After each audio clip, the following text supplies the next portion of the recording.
brought up the issue of security.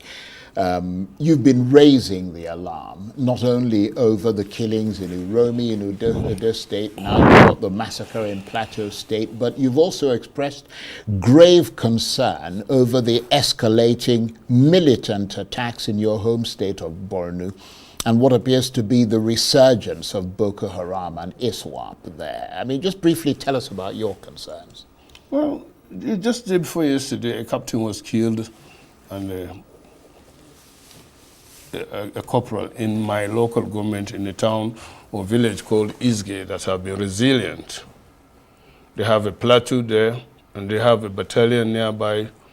The Boko Haram came, killed the captain, tried to, but for the resilience of the people and the soldiers there, we lost 2.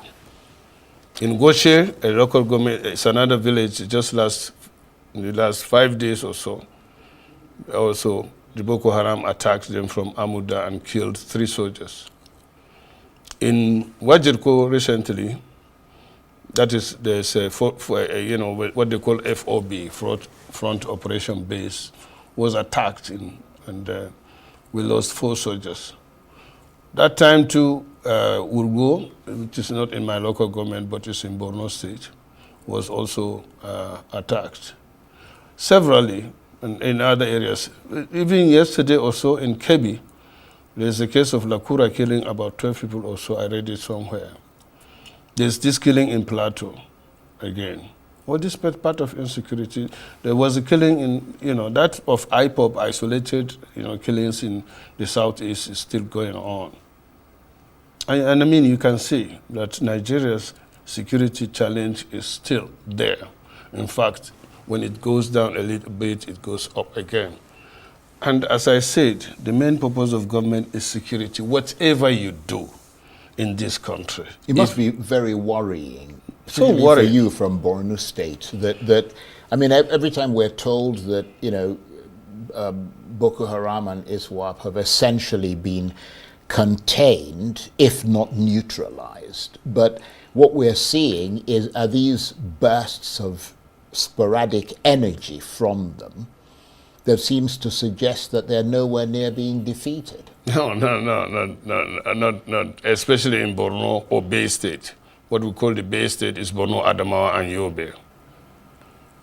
As it is now, today, you can't go anywhere in Borno. You can't travel anywhere in Borno after 5 o'clock.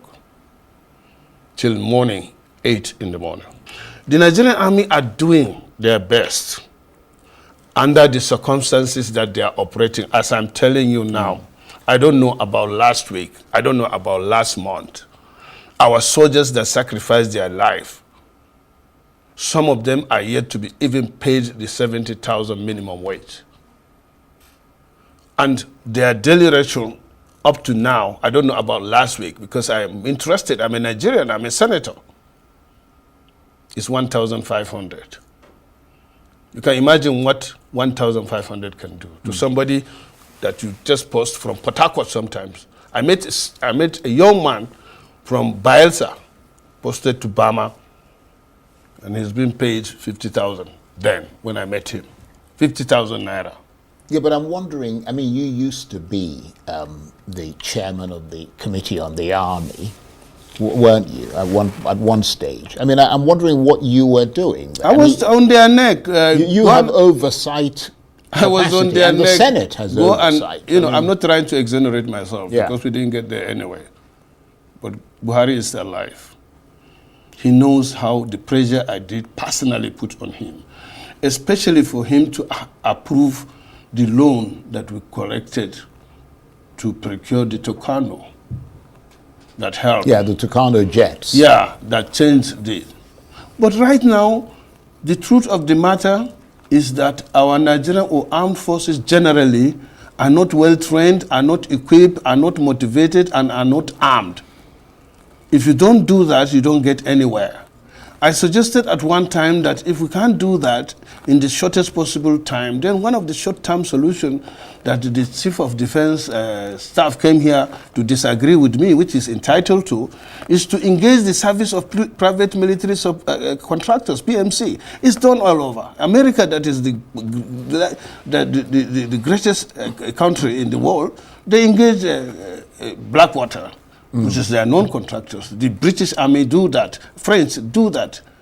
So with this problem that can be solved, and it's in a 3 or 4 or 5 black spots, you can address it by, engaging private military contractors and ask them to fix it.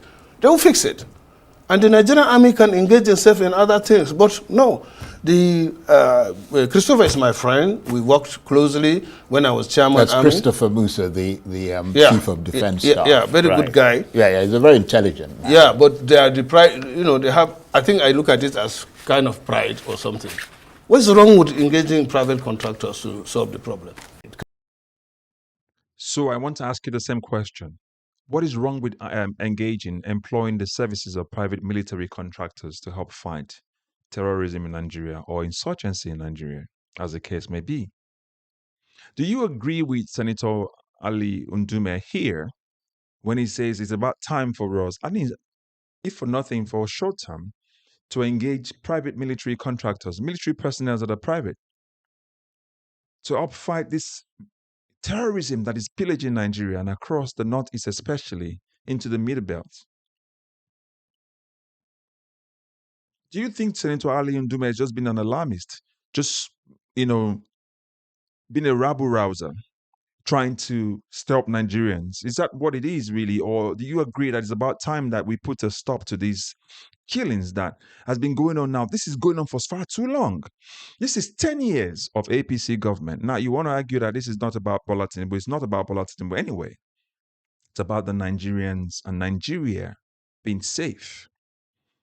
It mentioned a lot of things here, but before we go into this, please, if you're meeting this content for the first time, like, share, subscribe, and leave your comments in the comment section, because it's about you and I. We want to make it engaging for you and I so we can share experiences and look for solutions to fix our nation. And we have to be vocal about it as well. And if you've been following us and you've not yet subscribed, please do so. And also subscribe and like and put your comment in the comment section too as well. Above all, I want you to watch it to the end, because these are questions we're all asking ourselves. It's about time to fix our nation. We can't leave it in the hands of our lawmakers anymore. They are busy collecting thousands of dollars, millions of naira every year. Our military guys, the people who are dying in the forefront of this war, are getting paid 70,000 naira a month. And some of them have not been paid, according to Ali Ndume, with a daily stipend of 1,500 naira.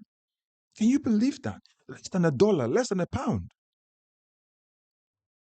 To fight in the battle. That's why he said they're not well motivated, they're not well trained, they're not well equipped, they're not well armed. How are they going to fight insurgency that are using more recent, latest weaponries? And then we're using some AK-47 that's not going to shoot far away. I'm just saying that just as an example.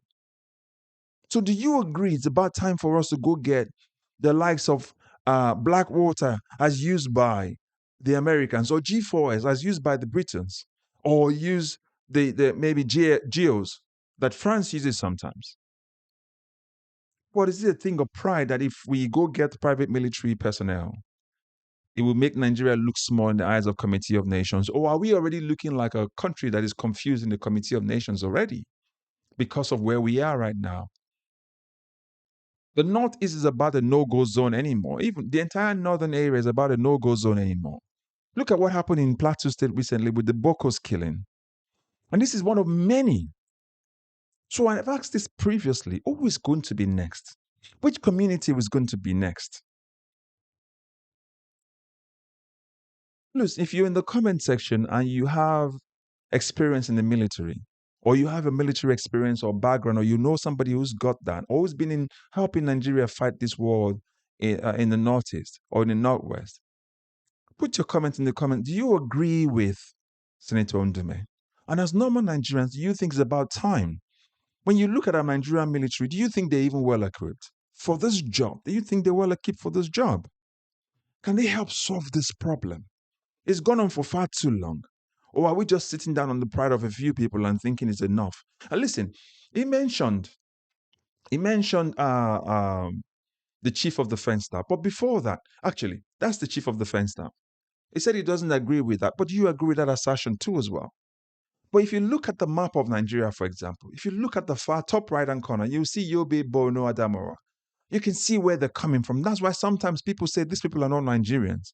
How are they traveling all the way from Borno State, get all the way to Kogi State, to Edo State, to Benue? Look at how they've done. See the massacre that they've caused all the way. That's why the people from Plateau State are saying this looks like an ethnic cleansing. Another question I want to ask you, and I want your comment in the comment section as well. Do you think this whole killing is about resource control in the Northeast? We're talking about illegal mining that Nigerians already accused that we've been talking about illegal mining in the north for a while now.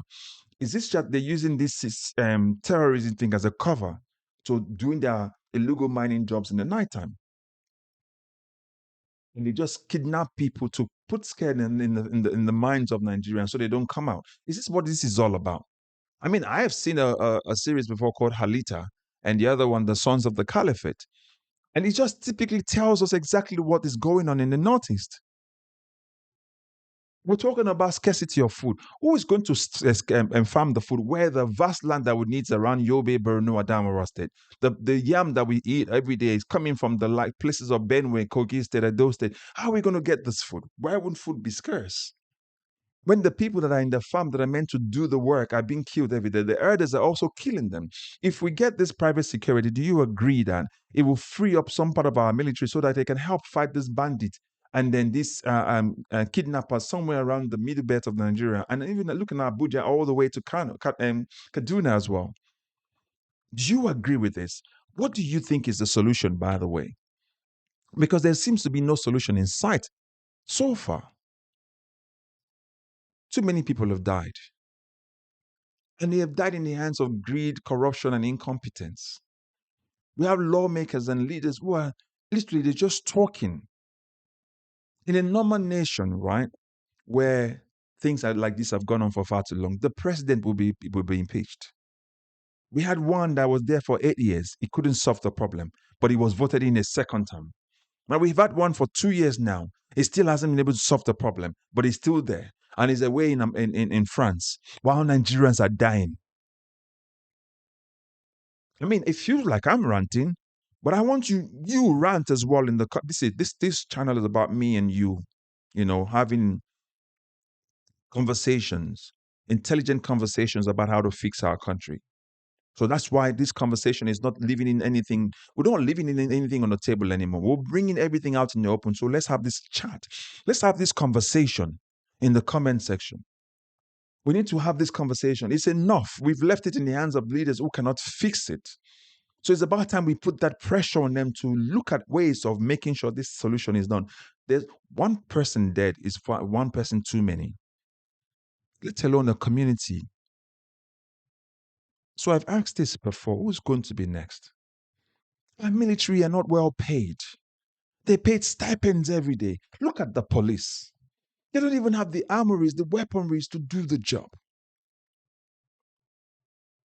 And we have a government which their number one task is to protect lives and properties. In that they failed. I don't know if my ranting makes sense, but you let us know in the comment section if you agree with what Ndume has said, if you've agreed with the analysis I've given, and what do you think is the solution? How do we fix this thing? Is it time? Again, I ask if you've had any experience, if you've had any friends or family members who've had experience in this chaos that's been happening in Nigeria, let us know. What are they be kidnapping? They've gone to fight for Nigeria. Let us know. It's about time. We need to fix our nation, and we cannot leave it in the hands of our politicians anymore. We have to be active, very, very active, and participate in it. Enough is enough. Do you understand? Enough is enough. Let's fix the nation. Let's make Nigeria work for all of us. Again, if you're meeting this content for the first time, please like, share, and subscribe. And then put your comment in the comment section based on the things we've discussed so far. If you've been following us and you've not yet subscribed, please do so. We need your participation, and you need to share this content with others as well, so that YouTube can recommend it to others as well, so we can make this thing resounding. Let the government know we're not sleeping anymore. We've become more active than they ever thought we will be. And we don't want any more person to die. No more Nigerian dying in the hands of this insurgency, of these terrorists. I said that the government fix it, or whether or not they need to go get private military contractors that will help fix it. But something has to be done. But as always, God bless you and catch you up in the next video. Bye-bye for now.